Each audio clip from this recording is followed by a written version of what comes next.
Hello, fellow Fulmer friends. Killer B here. It's May of 2024, and today we are going to go along the original Escanaba Lake Superior from Channing to Wells. It's been inactive for quite a while, so I've been kind of curious what it looks like. And as an added bonus, I'm going to be picking up shortly a friend of mine, Greg Bunce. He was a conductor on the ELS for a number of years, so he'll be able to give us good insight into a lot of the locations. So I'm standing here at Channing right now, and right behind me is the switch where the original E and LS took off to go to Wells. So let's get started.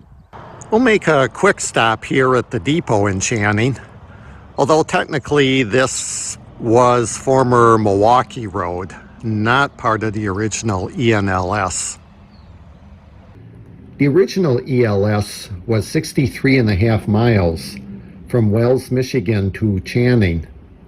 The last through train to run its length was operated on April 26th of 1993 from Channing to Wells.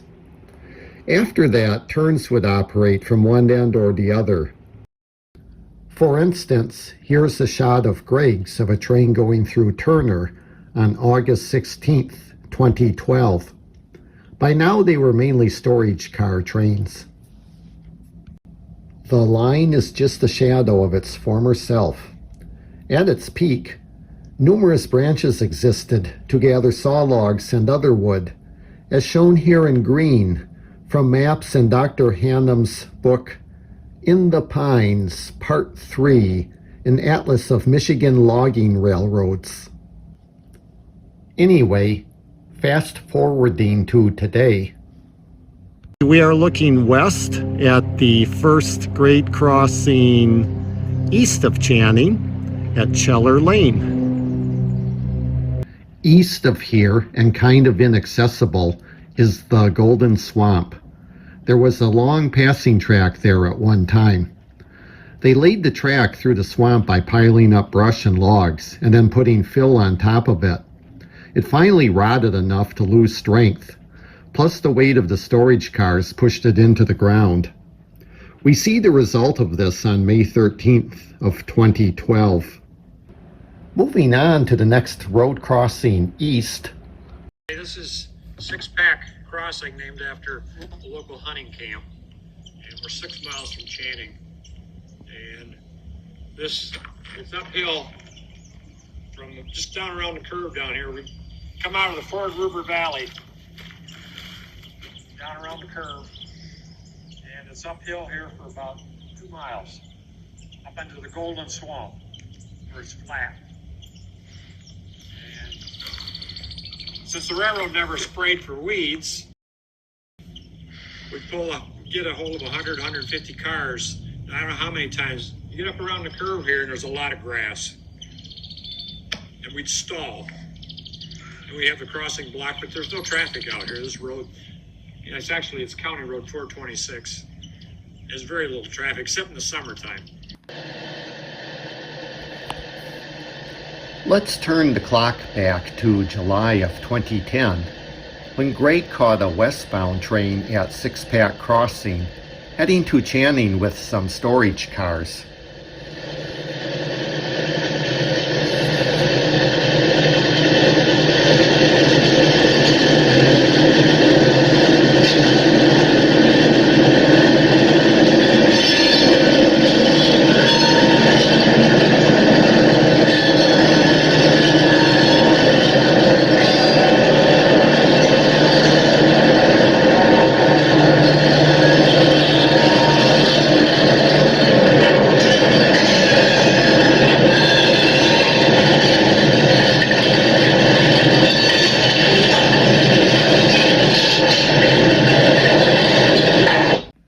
Next stop, Turner Junction.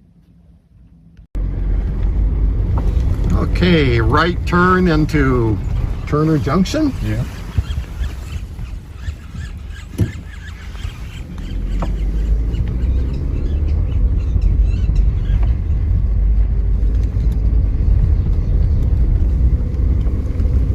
At one time, several logging branches funneled into Turner Junction.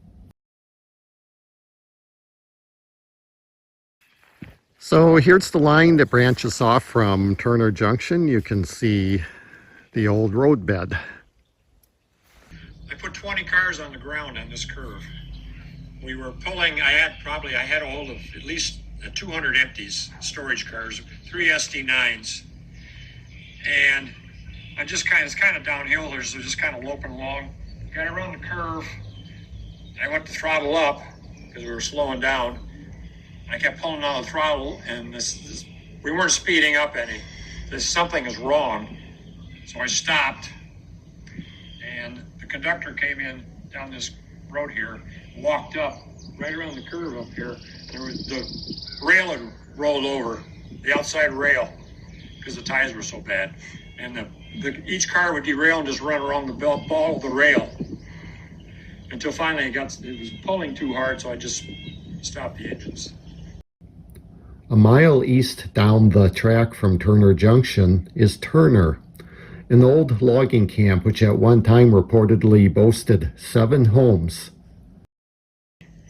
Okay, we're at Turner. This building over here was the section house for the section men. There's a crew that lived here, family that lived here. And the siding here, the long passing track, it's only about 6 cars long now, but at one time it went a mile farther east. I used to switch out storage cars on this stub track. We'd have a hold of, I don't know, I remember once I had a hold of 125 cars. Make a cut at the crossing, because we had more than 125. Make a cut at the crossing, come down here, and get him stop past the switch, throw the switch. When I heard the slack coming in, I tell him to stop, because we had a lot of cushion drawbar cars, and by the time the slack would stop, the car would probably be 3 cars under the siding. A lot of guys didn't like to do that because the track just ends. There's no bumper or anything. The rail just ends. Not much has changed since Greg visited in 2012. Well, except for no more trains. Here we see the last train through Turner in August of 2012. Turner also has a former coach car. In the early 1930s, the car was acquired and brought to Turner to be a schoolhouse for the local children. In 1938, however, the schooling was transferred to Felch. The car is still there, but be forewarned, the lady that lives there does not seem to like visitors. We hadn't even crossed the track and she was out yelling at us. Here is a shot that Greg made in 2010. For most of the trip, we are on County Road 426. About a mile and a half east of Turner, we turn down Camp Z Road. So we're walking west from Camp Z crossing.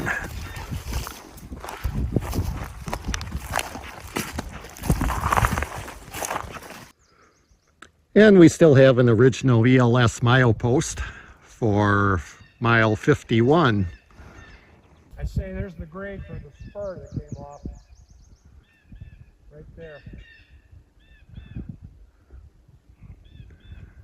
Probably just log loading.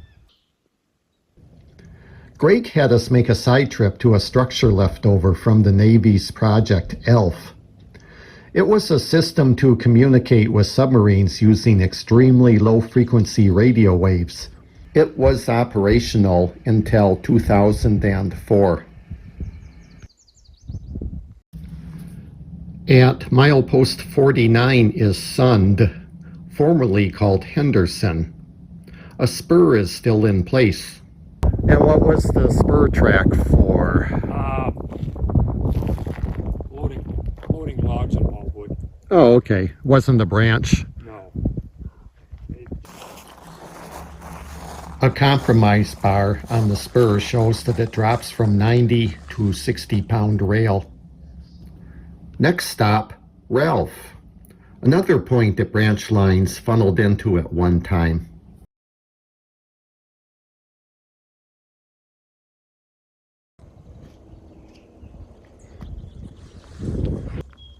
There's the Y track right there. And the, see the brush? East leg of the Y. Going here now. Passing track and the Y.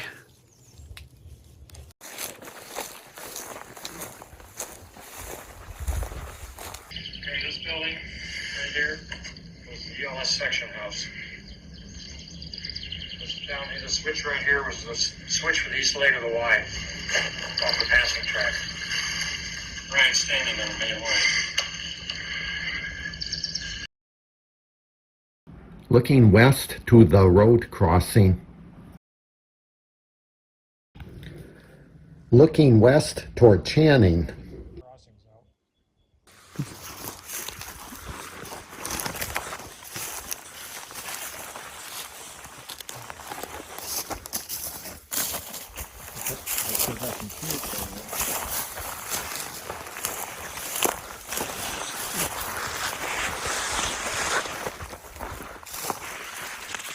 The spring frog.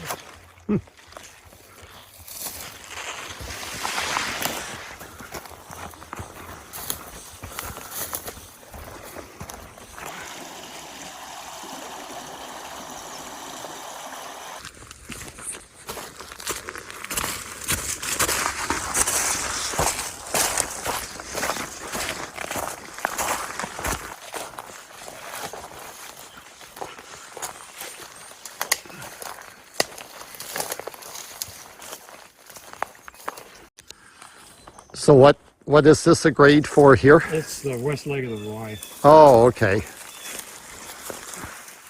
Also the Ralph branch. And then the water tower you were The saying? water tank was on this end of the Y too. Okay, this is where Greg took a picture of the last train to Ralph. Through Ralph. Through Ralph. Looking the same way from the same location. And we see some more shots furnished by Greg in the vicinity of the same location from May of 1985.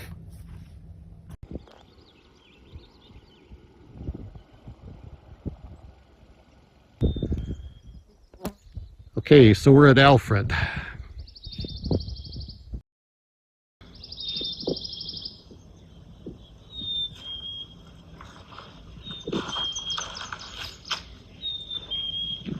Alfred is here because there was a large sawmill here until it burned down, which sawmills had a habit of doing.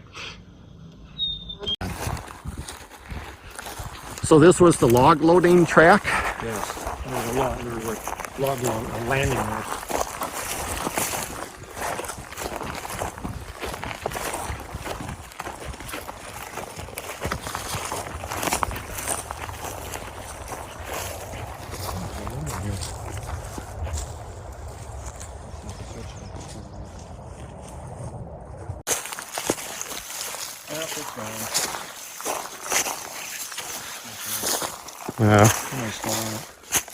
No switch stand. Oh, look up. They left behind their evidence. Oh, Cut off blade. That's been cut off. tell me again what the green, what these ties are. They're, I believe the name of them is womanized. They use some kind of, so they don't use creosote, they use some other chemical solution to keep them from rotting. The railroads that bought them didn't particularly care for them because they had a tendency to fall apart after a few years. Next stop, Northland. An incredible branch line network headed north from here. Ross Grade Road out of Northland is on the old railroad roadbed.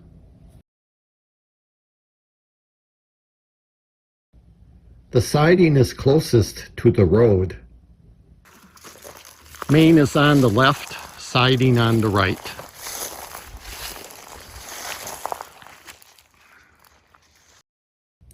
onto Mashik, which also was the main line connection for a branch line cluster. And what was this structure? Car house, for motor cars. Oh, for the section? Yep.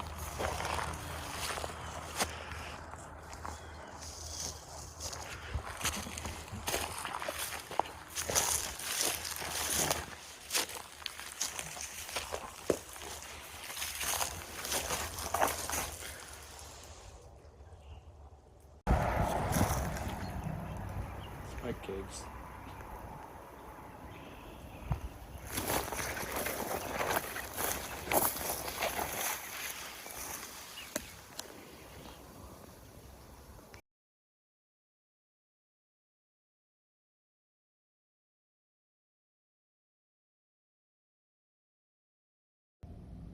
My shot from 1994.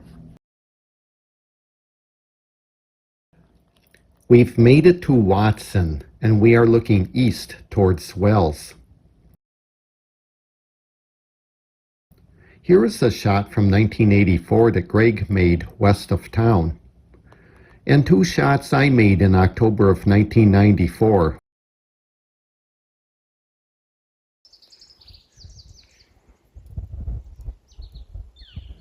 Time has not been kind to Watson. Milepost 26 from Wells.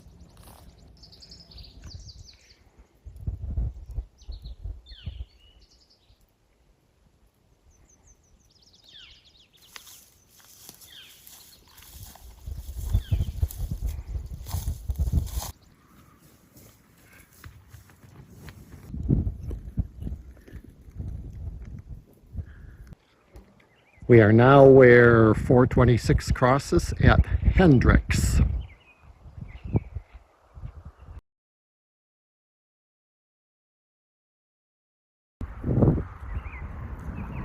Looking east. Greg captured this shot in August of 1984. Looking west.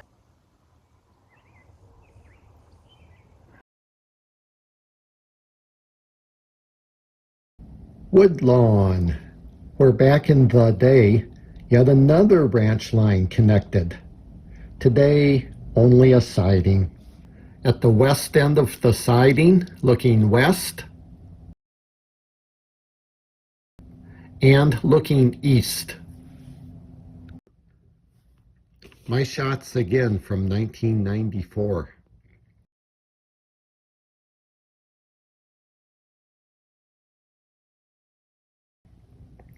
Cornell looking west at the intersection of 426 and 416.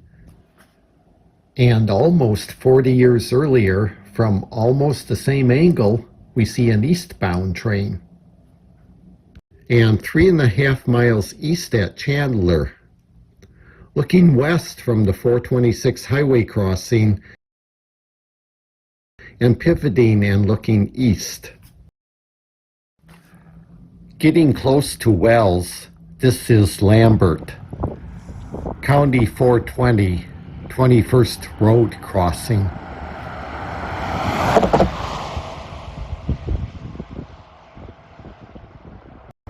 We'll wrap up our coverage of the line at Groose by the Billerud paper mill. These look to be cars for repair at the car shop. One thing I always do while in the UP, satiate my craving for a pasty. Ah, yes. On the downside, the ticks were out already. I only picked up a few, but it seemed that every time Gray got back in the car, he had a bunch on him. Well, I hope you enjoyed the tour of the line. I could not have done this without the help of Greg Bunce, who not only spent a day with me showing me the line and explaining everything, but also provided photos, videos, maps, and other documents that you saw. Also, thank you to Dr. James Hannum, who allowed me to use the maps from his book, as mentioned earlier. More videos are coming, so please subscribe. And here's a link to a sister video on the ELS line from Crivets to Marinette. Thank you. Bye for now.